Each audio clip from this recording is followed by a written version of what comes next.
there, welcome back to Ayana Wellness, forever blooming through movement and sound. In this video, I'm going to help you find your flow.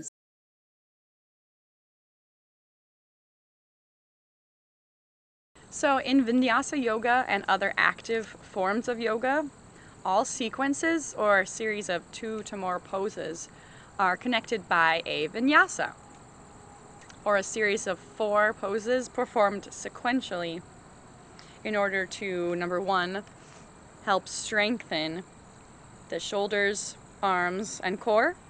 2, to stretch the hips, the backs of the legs, and the shoulders. And 3, to keep the body moving and promote inner heating, to warm the muscles up.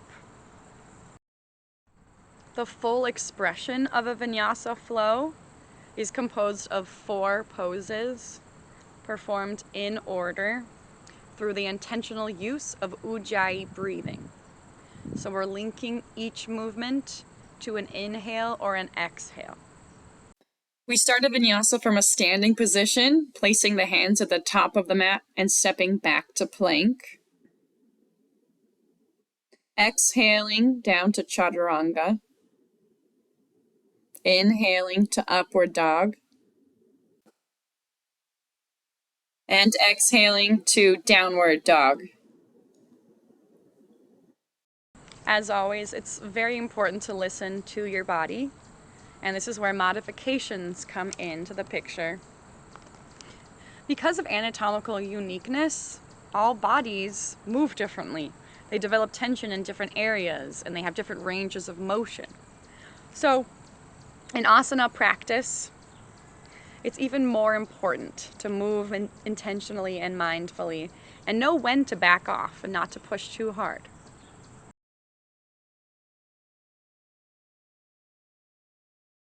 So we start in a plank with shoulders above wrists, abs tucked in, legs engaged. And then from here, we look forward to shift our weight. Shoulders over wrists, so you're on your toes here. To get ready for Chaturanga, because now we bend the elbows, creating a 90-degree angle. Your gaze is at the same spot, and your body is straight. From here, you tuck the toes and just extend the elbows straight up. We're not dipping or scooping down. Your gaze can be forward or slightly up, and your shoulders are pushing down away from the ears, and really only your hands and toes are touching the mat. From here, we lift the hips up and back and flip the feet over to reach the chest towards the thighs. Engaging the legs, lifting the tailbone up, and then tucking the abs in. You're engaging your arms, spreading the fingertips wide and pushing into the mat with the knuckles. Your legs are also engaged behind you as you reach the heels closer to the mat.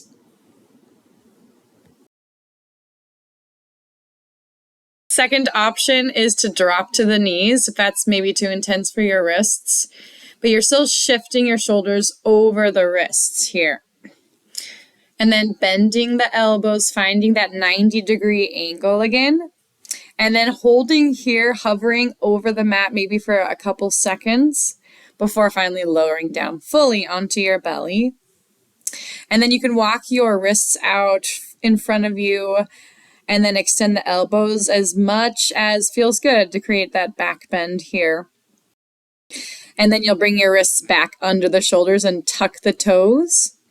And pushing up onto your knees, and then lifting the hips up and back to your downward dog.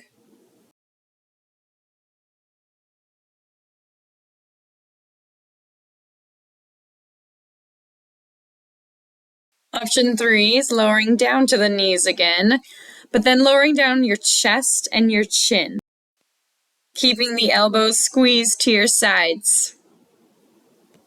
And then you'll finally sort of shimmy your way down onto your belly, and you can extend your wrists out in front and extend your elbows. to cobra or maybe to up dog, and then tucking your toes under, wrists under shoulders, pushing up to your knees, and then lifting your hips up and back to your downward dog.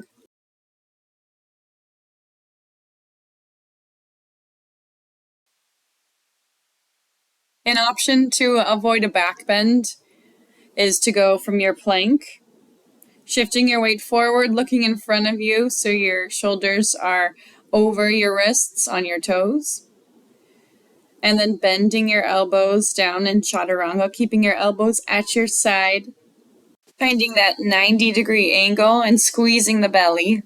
Here, simply just pushing back up to plank, making sure to keep your body straight, keeping your abs tucked in, and then lifting your hips up and back to your downward dog.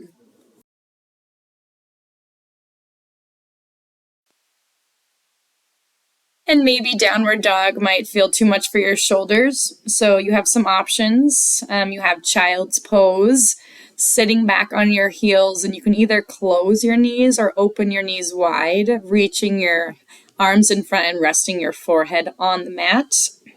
Option 2, puppy pose, is kind of the same except your hips are raised and you're on your knees. It's a little more intense on the shoulders. And a third option is dolphin pose. You're on your forearms here. Your hips are up. Your back is straight and you're reaching your heels down to the mat. You can walk your feet as close to your arms as feels good to you. And know that if you choose to do your downward dog, you can always bend your knees if that feels better. So just finding a flow that feels good for your body that you can repeat at least 20 times for a practice. One of the awesome things about yoga is that you get to choose the amount of intensity for your practice. And that can and should vary from pose to pose because of anatomical uniqueness. Now, it's always really important to trust your intuition when it comes to how deep you go into a pose. Really listening to your body and moving mindfully in and out of poses. The intention is to slowly release the muscles by focusing on slow, deep ujjayi breaths. And this happens progressively over the course of a class. It's also really important to learn how your brain and body function. So learning to observe your behavioral patterns, your habits, your urges, your desires, can help you better learn how to take care of yourself and others better. Learning forgiveness, acceptance, and self-discipline will lead you to inner peace and outward prosperity. So, let's take the time to move mindfully, listening and learning with our heart full of love. Namaste.